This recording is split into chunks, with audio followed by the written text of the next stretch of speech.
Баршаларыңызға ассалаумағалейкум. Әлеуметтік желіде Айтқожа Фазыл ағамыздың мына бір жазбасы елең еткізді. Мен сияқты азаматтарды Тоқаевтың жауы деп нұрқұрттар шыға келеді. Кешегі заманда бізді папа-мамаларың болған Назарбаевтың жауы дегенсіңдер. Тоқаевтың жауы сендерсіңдер, қай жерінен шыққандарың белгісіз. Назарбаевтың продуктылары. Сендер Тоқаевтың ғана емес, келесі президенттердің, Қазақстанның жауларысыңдар. Кеше ғана сендер Назарбаевты пайғамбар, Құдай деп шала естетіп жіберіп едіңдер, бүгін Тоқаевқа ауыз салдыңдар ма? Сендер президентті құбыжыққа айналдырып отырсыңдар. Жаңа конституция жобасындағы президент құзырлығын оқыңдаршы. Президент барлығын өзі шешеді, өзі тағайындайды. Ақ дегені алғыс, қара дегені қарғыс, бірақ ештеңеге жауап бермейді.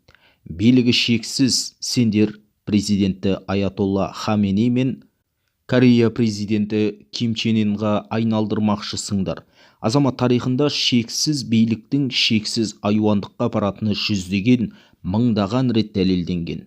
Өткен ғасырдағы біздің тарихымызға тікелей қатысы бар Гитлер мен Сталинді еске алыңдар. Шексіз билік, 60 миллион өлік. Президенттер Қазақстанның төрт бұрышына от қойып өртеп жіберсе, жаңа жоба бойынша ешқандай жауапшылығы жоқ, себеп оның билігі шектелмеген, шектеу механизмі жоқ. Жаңа жобада шектеу туралы бір әріп жоқ. Сондықтан Конституцияда президент құзырын шектеу, импичмент туралы арнайы бір статья болуы қажет. Тек сатқындық үшін ғана жауапты деген сөздер бар. Кім мынау сатқын деген шешім қабылдайды? Кім оны жауапқа тартады? Барлық құзырлы органдар мен күштік құрылымдар өзінің продуктылары.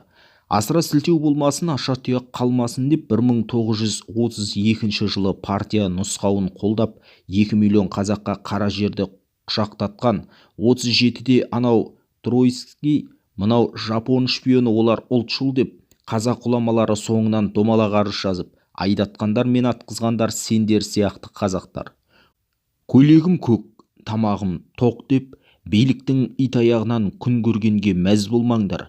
Өмір өткенше. Президент Қасым-Жомарт Тоқаев біле білсе, оның нағыз досы мен сияқтылар. Бабалар досшылатып, дұшпан күлдіріп айтады деген. Президенттерді қолдағаным сол, оларды құбыжыққа айналдырмау үшін Конституция жобасына қарсымын деп дауыс беремін, дейді Айтқожа Фазыл ағамыз.